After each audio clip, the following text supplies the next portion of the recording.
My husband has been trying to kill me. The woman helping him is my identical twin sister. Until 3 weeks ago, I didn't know she existed. My name is Claire, 34, adopted at birth, loving parents. No secrets about that part. What nobody knew, including my adoptive parents, was that my biological mother had delivered twins and placed us separately. Different families, different states, different lives built entirely apart from each other, until one of those lives decided mine was worth more dead. I found out about Mara by accident. 7 months ago, a woman stopped me in a grocery store parking lot and asked if I was serious about the last name change. I had no idea what she meant. She showed me a social media profile, a woman with my exact face posting under a different name, telling mutual acquaintances she was starting fresh. I stood in that parking lot looking at my own face on a stranger's phone and felt the vertigo of a person whose understanding of themselves has just cracked down the center. I found Mara through that profile. Same face, same height, the specific differences that develop when identical genetics are raised in entirely separate environments. I reached out privately. She responded within the hour, warm, immediately tearful. The response of someone who had also been searching. We talked every day for 3 weeks. She seemed genuine. She seemed like the missing piece of something I hadn't known was missing. I told my husband Daniel about her on a Thursday evening. He was quiet longer than the news warranted, then said that was incredible, and asked to see her photo. I showed him.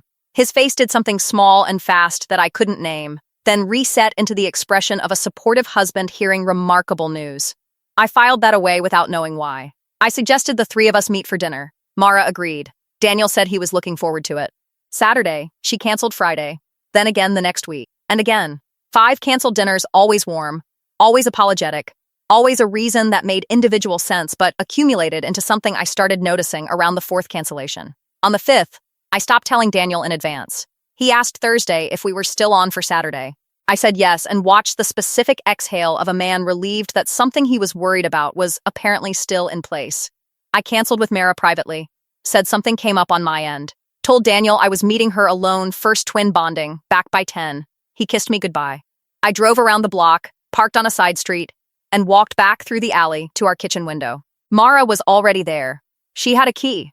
She and Daniel moved through my kitchen with the ease of 2 people who have been in that room together many times. My face on another woman's body, opening my refrigerator, using my coffee maker, standing in my kitchen like she owned the square footage of my life. Daniel pointed at something on the document spread across our kitchen table. Mara nodded, not the nod of someone hearing a plan for the first time, the nod of someone confirming one. I recorded everything my phone could capture through the glass. Their body language, the embrace that lasted too long, the document I couldn't read but could photograph clearly enough for someone else to identify. I drove to a hotel. I did not cry, not because I wasn't devastated, but because I needed to be functional before I could afford to be destroyed. And those 2 things cannot happen at the same time. My attorney found the document 3 days later, a life insurance policy Daniel had taken out on me 18 months ago. Beneficiary updated 4 months later to an LLC registered in Nevada. 1 member, Mara, 18 months ago. And 4 months after that beneficiary update, Mara had first responded to my message. The warmth, the immediate tears, the sister I'd always wanted, reaching out from across the country with open arms and a story about searching for years. The 5 canceled dinners that kept her face away from Daniel in my presence, so nothing could slip. So we could never be in the same room with him in a way that might surface something he hadn't scripted. I had found her. She had been waiting for me to find her. 14 months of cell records my attorney subpoenaed showed Daniel and Mara in regular contact before she ever responded to my message. She hadn't appeared by accident. She had been patient and positioned, waiting for me to locate her first, so the origin story would feel like mine. So it would feel like a miracle reunion and not a coordinated approach. She knew I was searching. She just let me search long enough to believe I was the one who chose it. I gave my attorney everything: the recording, the photographs, the insurance documents, the LLC filing, the 14 months of cell records. She called her contact at the county sheriff's office on a Tuesday morning. Daniel was arrested at our house Wednesday evening. He looked genuinely confused at the door, the confusion of a man who still believed his wife was completely unaware, who had kissed me every evening for 3 weeks and slept next to a woman quietly, methodically building the case that would end his freedom. Mara was picked up at her Nevada apartment the same evening. My attorney had insisted on coordinated timing. Neither could warn the other.